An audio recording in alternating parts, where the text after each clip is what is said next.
여러분 안녕하세요. 찾아가는 새벽기도 시카고 예수사랑교회 조선영 목사입니다. 오늘도 변함없는 주님의 은혜와 평강이 저와 여러분의 삶에 종일 풍성하기를 기도합니다. 감기 때문에 목이 좀 잠겼는데요. 양해를 부탁드립니다. 오늘 말씀은 출애굽기 1장 15절부터 21절까지 말씀입니다. 제가 읽어드리죠. 애굽 왕이 히브리 산파 시브라라 하는 사람과 부하라 하는 사람에게 말하 이르되 너희는 히브리 여인을 위하여 해산을 도울 때 그 자리를 살펴서 아들이거든 그를 죽이고 딸이거든 살려두라.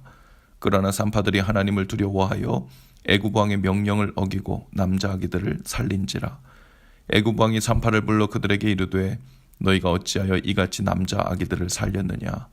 산파가 바로에게 대답하되 히브리 여인은 애굽 여인과 같지 아니하고 건장하여 산파가 그들에게 이르기 전에 해산하였더이다 하매 하나님이 그 산파들에게 은혜를 베푸시니 그 백성은 번성하고 매우 강해지니라.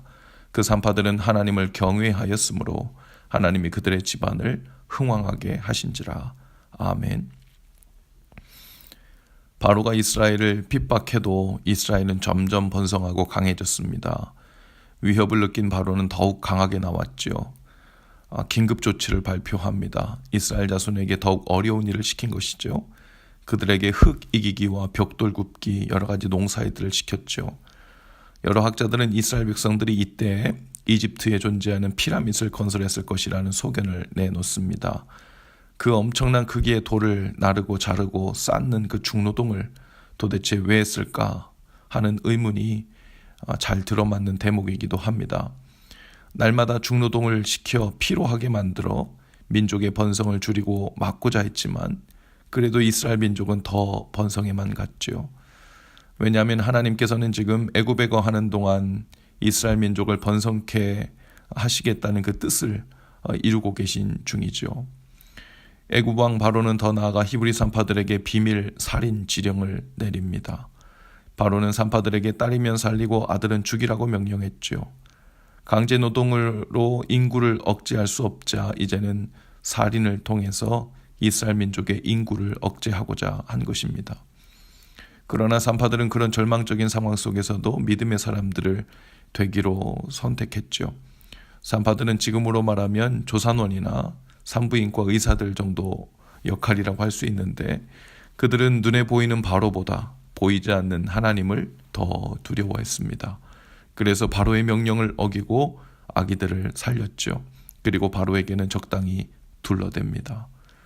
21절에 보니까 하나님을 바로보다 더 두려워하여 바로의 명령을 어겼던 그 산파들을 향하여 성경은 하나님을 경외한 사람들이라고 표현합니다.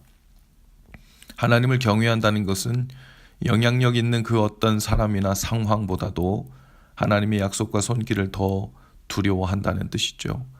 그리고 하나님을 더 두려워하는지 아닌지를 가늠하는 것은 간단합니다. 누구의 명령을 어기는가를 보면 알죠. 바로는 땅에서 실세를 쥐고 있는 것처럼 보이는 막강한 권력입니다. 그의 말이면 애굽 전역에 그의 영향력이 미치지 않는 곳이 없죠. 우리가 사는 이 세상은 마치 애굽과 같습니다. 이 땅에서 마치 바로와 같이 우리의 삶은 흔들며 위태롭게 할 수 있는 막강한 영향력을 가진 것들이 많죠. 그것이 직장일 수 있고 인맥일 수 있고 미래를 보장해 줄 것 같은 스펙일 수 있고 학교 졸업장이나 학위 혹은 영주권이나 시민권 같은 것일 수도 있습니다. 그것들은 마치 눈에 보이는 바로의 명령처럼 우리의 삶을 쥐락펴락하는 것처럼 보입니다. 그러나 그럼에도 보이지 않는 하나님의 말씀과 명령을 따르려고 애쓰는 믿음의 사람들이 있지요. 하나님을 경외하는 일이 항상 공부를 등한시하고 세상의 좋은 것들을 포기하거나 무시하는 길은 아닙니다. 그러나 때로는 그것들 중 하나가 하나님의 명령과 바로의 명령 사이에서 갈팡질팡하는 것처럼 우리에게 도전될 때가 있죠. 바로 그때가 하나님을 두려워함으로 우리의 경외함을 보일 때입니다. 그냥 바로의 명령을 듣고 하나님의 용서와 자비를 구하는 것이 빠르고 쉬워 보이는 길처럼 보이기도 합니다. 그러나 하나님께서는 이런 부분에는 단호하시죠. 하나님을 경외하지 않는 삶은 반드시 바로의 손에서 그 명령에 휘둘리는 삶이 되고 맙니다. 오늘 하루를 시작하는 우리에게도 분명 하나님의 명령과 바로의 명령처럼 들리는 삶의 영역이 있을 것입니다. 신중하게 작은 일부터 시작해서 하나님을 두려워함으로 그분을 경외하는 것을 보일 수 있게 되기를 바라요.